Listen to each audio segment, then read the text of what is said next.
Hello दोस्तों, Samajwadi party ने 2024 के लोकसभा चुनाव के लिए अपनी दूसरी लिस्ट जारी कर दी है, जिसमें 11 उम्मीदवारों के नाम क्लियर करे हैं।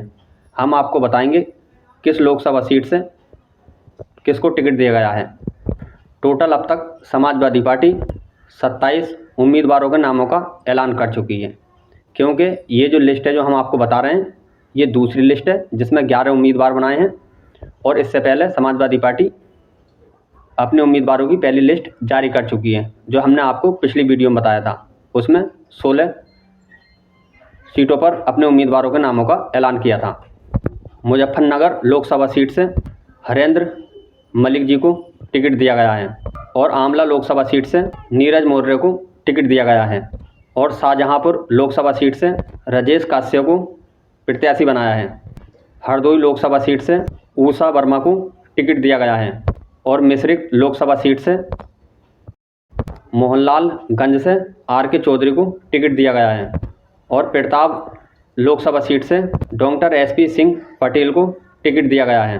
बहराइच लोकसभा सीट से रमेश गौतम को टिकट दिया गया है। गोंडा लोकसभा सीट से श्रेया वर्मा को टिकट दिया गया है और गाजीपुर लोकसभा सीट से अफजाल अंसारी को उम्मीदवार बनाया गया है। चंदौली लोकसभा सीट से वीरेंद्र सिंह को टिकट दिया गया है।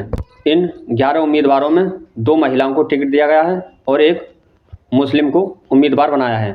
टोटल दोनों लिस्टों में समाजवादी पार्टी ने 27 उम्मीदवारों के नामों का ऐलान करके क्लियर कर दिया है, जिसमें से पिछली लिस्ट में एक मुसलमान को टिकट दिया गया था संभल लोकसभा सीट से डॉक्टर शफीकुर रहमान बर्क साहब को, और अब दूसरी लिस्ट में भी एक मुसलमान को टिकट दिया गया है। टोटल 2 मुसलमानों को टिकट दिया गया है, पहली में बर्क साहब और दूसरी में अफजाल अंसारी। पहली लिस्ट में भी एक पटेल का नाम था और एक पटेल समाज का इस लिस्ट में भी नाम है। टोटल पटेल समाज से 2 को उम्मीदवार बनाया है समाजवादी पार्टी ने।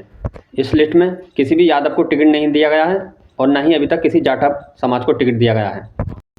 इस लिस्ट के आने के बाद कांग्रेस पार्टी और बीएसपी पार्टी को बहुत बड़ा झटका लगा है, क्योंकि कई सीट पर जैसे प्रतापगढ़ इंडिया गठबंधन के तहत कांग्रेस चुनाव लड़ना चाहती थी, लेकिन सपा ने प्रतापगढ़ लोकसभा सीट पर भी डॉक्टर एस.पी. सिंह पटेल जी को अपनी पार्टी का उम्मीदवार बना करके कांग्रेस को झटका देने की कोशिश की गई है। बीएसपी को भी इस लिस्ट के आने से झटका इसलिए है कि जो इनमें इकलौता मुस्लिम उम्मीदवार अफजाल अंसारी जी हैं, वे बीएसपी के सांसद थे, अब वे सपा के उम्मीदवार हैं।